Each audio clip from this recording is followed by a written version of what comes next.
I love carrot cake. It's flavorful, it's moist, but here in Switzerland, where I am right now, I only find dry, crumbly, probably like 3-day-old cakes. And so I wanted to bring my recipe to you so that you can have a moist, creamy, golden brown, good, delicious cake too. Ready? First, we sift our flour, our baking soda, our baking powder, salt, ground cinnamon, nutmeg, ground cloves, and ginger.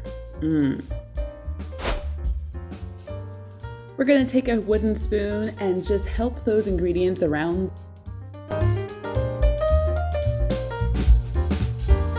Put that bowl aside, and we're going to start on our second bowl of wet ingredients. Mix the light brown sugar with the granulated sugar, and when you go for the white sugar, try to get fine grained sugar. Next, we're gonna add our applesauce,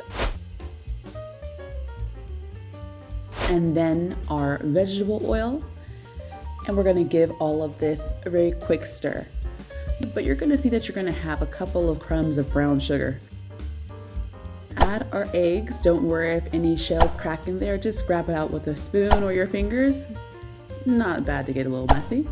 And then give it another nice stir. Now we come to our grated carrots.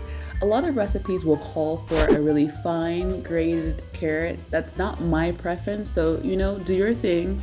If you prefer it fine, take it to the other side, but I'm gonna keep it thick and juicy. Toss those carrots into the bowl with the wet and dry ingredients and give them a little gentle toss into your batter. I like to do this in a couple different parts, but if you'd like to throw them all in at one time, it's your prerogative. Now I add my vanilla paste. I really love vanilla paste, but you can use vanilla extract. Whatever you do though, make sure it's a high quality vanilla. Yes, it is expensive, I know, but it's so worth it.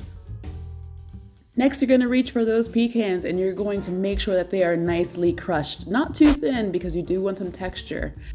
Now, you can substitute for walnuts if you like. They're also flavorful. It adds a different kind of characteristic, but it works too. I've heated my oven here to 180 degrees Celsius. In the States, 350 degrees Fahrenheit. While that oven is heating, oil and flour your pans. Is this absolutely necessary? I'm gonna say yes, actually. You can skip this step, but you're gonna have a little bit of trouble getting your cake out of the pan. You're gonna be missing pieces. You don't want that drama. Plop those cakes in the oven for about 20 to 25 minutes. Always check your oven and always check your cake. How do you check your cake? Use a toothpick or a sharp knife. Insert it into the middle of your cake. See if you have any moisture, any dough coming off of that knife, and when it comes out clean, you are done. Let's skip on over to that frosting. Now, here's a note. I really prefer a thicker frosting than what I'm going to show you right now, but for the sake of brevity, I'm gonna give you something super easy that you can do in your home without a lot of tools. This is a recipe that calls for butter and Philadelphia cheese, confectioner sugar, vanilla, high quality of course, and that nice pinch of salt to bring out the flavor. Is the salt necessary? Yes, it's necessary.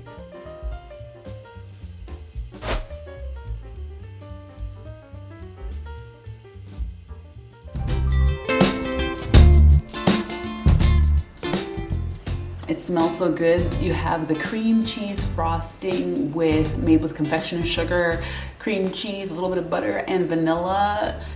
Honestly, I would rather have this with my Swiss buttercream and then a little bit of Philadelphia added to that because I think it has more body, it has more texture, it looks nicer.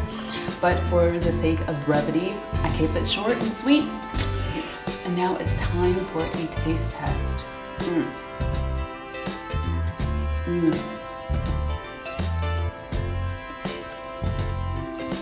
Babe! It's so good. Babe, do you want to taste this? I'm gonna go give them a taste, but go ahead, like, share, subscribe, make sure you're following along, and come back to the next one. Babe!